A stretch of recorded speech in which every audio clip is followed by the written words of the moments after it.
Alright, so we're going to be talking about purity in Japanese religion throughout history. So, what is purity?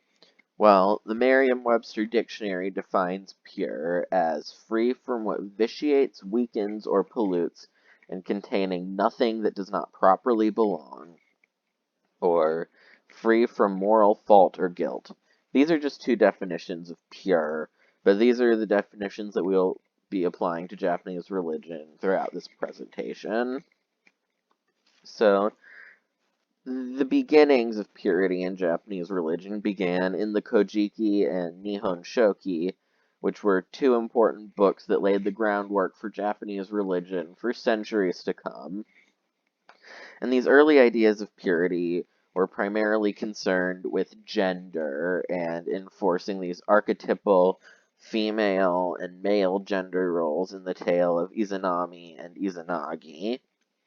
In the story, the first union between these deities results in a leech child, and this union was initiated by the female deity Izanami, but the second union, initiated by the male deity Izanagi, birthed the Japanese islands. And this story really associates the impure female with death and chaos, and the pure male with order and life, and focuses on the need of the male to keep the female in check. The myth of the rock cave, on the other hand, portrays the female deity Amaterasu as virtuous. She's a weaving maiden, which is often a symbol of virtue, and she's said to bring light to Japan, while the violent male deity Susanoo is depicted as impure, and his male violence against Amaterasu is a common trope in other Asian myths. In the medieval period, women were still seen as impure due to greater karmic debt, and in particular menstruation was seen as impure. The Blood Bowl Sutra depicts women as being punished for this karma, particularly that related to menstruation, by being sent to a hell where they swim or drown in menstrual blood, and many women took up this sutra as a means of salvation, in particular due to the activism of the Kumano Bhikkhuni. And purification rituals related to this sutra occurred at volcanic sites where mineral content resulted in red waters, which were seen as analogous to the Blood Bowl hell. And centuries later, menstruation is still seen as impure, as shown in rituals and cults like Aum Shinrikyo that are aimed at stopping menstruation.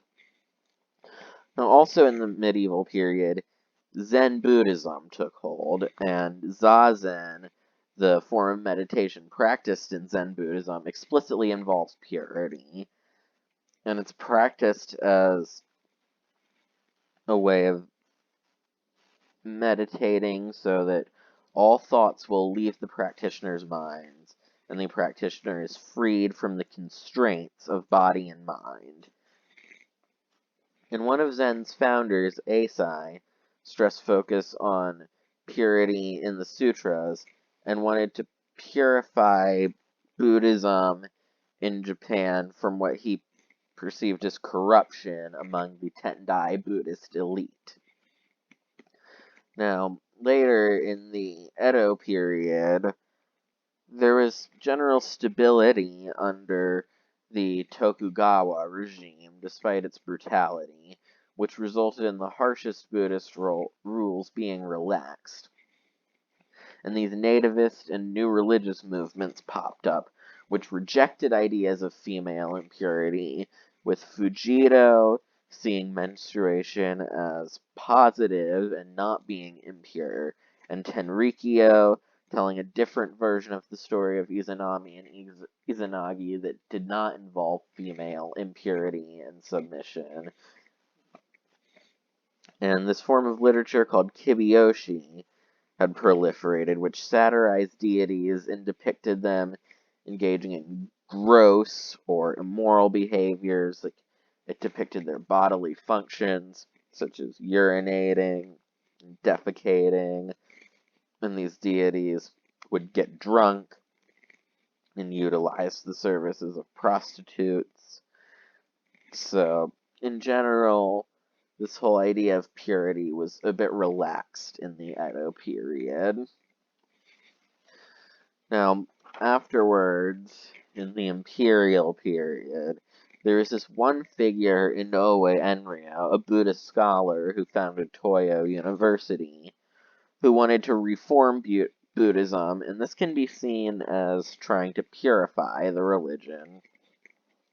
He focused on the differences between religion, which he saw as good, and superstition, which he saw as bad, and he insisted that centuries-old practices like rituals and concepts like the realm of hungry ghosts were superstition and must be removed from Buddhism.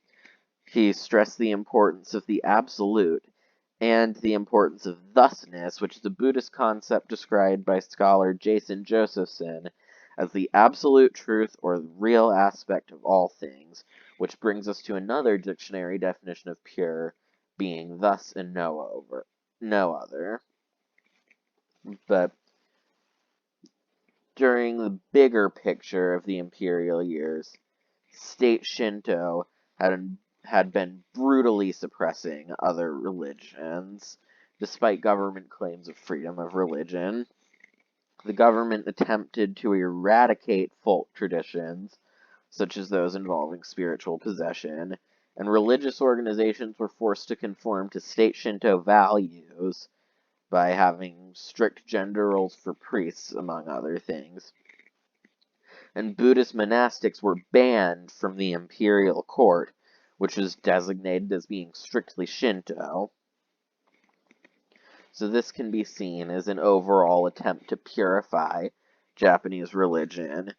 And the gender roles during this period, which were defined by the notion of good wives and wise mothers, and was influenced by Western Christian values, in stark contrast to the Buddhist values that we saw earlier, actually promoted the idea of women being pure and morally better than men.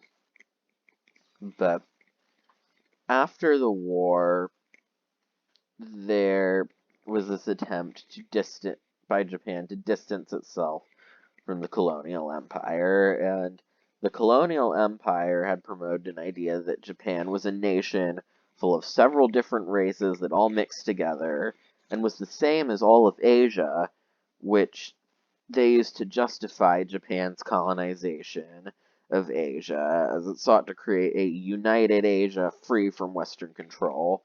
And after the war, several anthropologists, notably Hasebe Kotondo, promoted a theory that Japan was inhabited by one single homogeneous race, which had been unchanged since the Jomon period. And in actuality, the narrative from the colonial empire is closer to the scientific truth, but these anthropologists wanted to distance themselves from the colonial empire. And both of these narratives involve purity, because the colonial empire wanted to create a pure Asia, and these post-war anthropologists aim to create a pure Japanese identity. Now, today,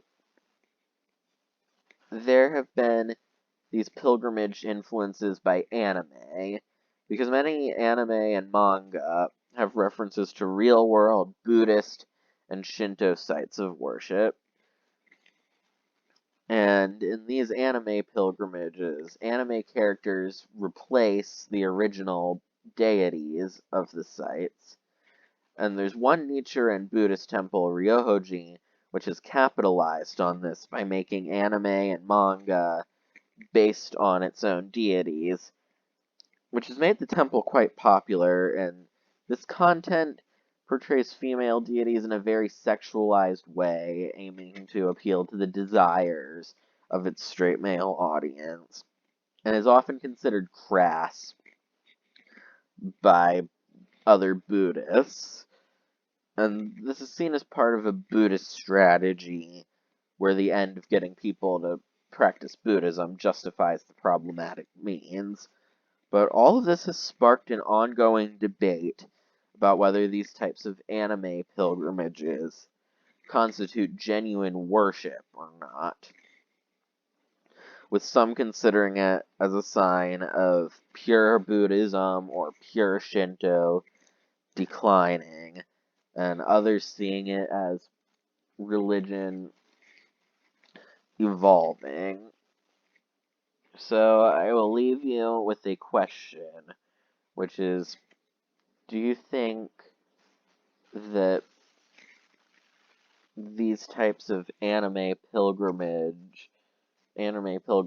are contributing to the decline of purity in Buddhism and Shinto, or do you think that they are genuine worship? Thank you for listening. These are my sources for the images, and these are my sources for the information I used. Thank you.